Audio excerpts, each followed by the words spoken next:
দেখেন আমেরের জীবনে অনেক বড় স্বপ্ন ছিল, সে হজ করতে যাবে, সে কাবাগর তাওয়াফ করবে, এটা তার স্বপ্ন ছিল। এবং গত পরশুদিনই তার হজের ফ্লাইট ছিল। সে যখন এয়ারপোর্টে আসলো, পাসপোর্টে নিরাপত্তাজনিত কিছু সমস্যার কারণে তাকে একটু দাঁড় করিয়ে রাখা হলো। সমস্যার সমাধান যখন হলো, তাকে যখন ছেড়ে দেওয়া হলো, তখন আসলে অনেক দেরি হয়ে গেছে। কারণ আমেরের সাথে অন্যান্য যে হজ যাত্রী তারা এতক্ষণে বিমানে উঠে গেছে এবং বিমানের দরজা ভিতর থেকে বন্ধ করে দেওয়া হয়েছে। তখন সেই এয়ারপোর্টের অফিসাররা সেই পাইলটের সাথে কথা বলল, পাইলটের সাথে যোগাযোগ করলো, পাইলটকে বলল যে দেখেন একজন হজ যাত্রী নিরাপত্তাজনিত কিছু সমস্যার কারণে বিমানে উঠতে একটু দেরি হয়ে গেছে, তাকে একটু বিমানে উঠিয়ে নেন, সে বিমানে উঠতে পারে নাই।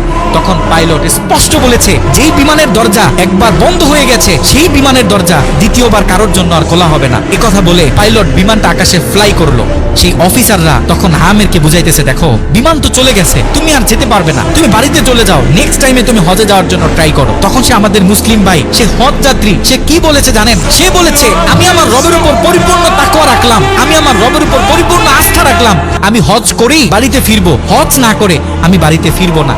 কথা বলে সে এয়ারপোর্টে দাঁড়িয়ে রইল। ঠিক কতক্ষণ পর সেই বিমান থেকে এয়ারপোর্টে মেসেজ করা হলো যে বিমানের ভিতরে যান্ত্রিক সমস্যা দেখা গিয়েছে, খুব ইমার্জেন্সি বিমানটা সেই এয়ারপোর্টে ল্যান্ড করতে হবে। বিমানটা যখন এয়ারপোর্টে ল্যান্ড করা হলো, যান্ত্রিক যে ত্রুটি, এই ত্রুটিগুলো যখন সমস্যা সমাধান করা হচ্ছে, তখন সেই অফিসাররা সেই পাইলটের সাথে কথা বলেছে যে দেখেন কোনোভাবে এই যাত্রীটা একটু নেওয়া যায় কিনা, সে তো হজ করার উদ্দেশ্যে বাড়ি থেকে বের হয়েছে, সে তো বাড়িতে যেতে চাচ্ছে না, হজ না করে তাকে একটু নিয়ে নেন।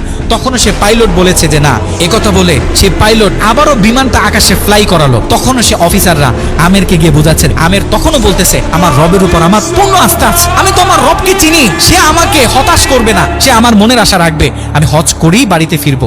কথা যখন বলতেছে এর ঠিক কিছুক্ষণ পরে আবারও সেই বিমান এয়ারপোর্টে মেসেজ করলো যে বিমানের ভিতরে এখন আগের চেয়ে বেশি কিছু যান্ত্রিক ত্রুটি দেখা গিয়েছে, বিমানটা আকাশে ফ্লাই করতেছে না, বিমানটা ইমার্জেন্সি আবার এয়ারপোর্টে ল্যান্ড করতে হবে।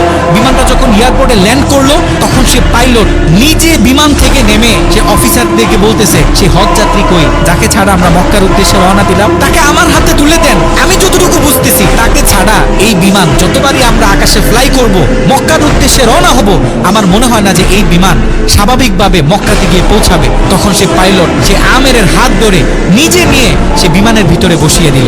দেখেন আল্লাহ পাক তো স্পষ্ট বলতেছে যে আমি আল্লাহর উপর তাওয়াক্কুল করবে, তার জন্য আমি যথেষ্ট, যত বড় বিপদ হোক। যখন আপনি আল্লাহর উপর তাওয়াক্কুল করবেন, তখন আল্লাহ পাকের পক্ষ থেকে আপনার উপর যে বারাকা, যে ব্লেসিং গুলো আছে, এগুলো তখন আল্লাহ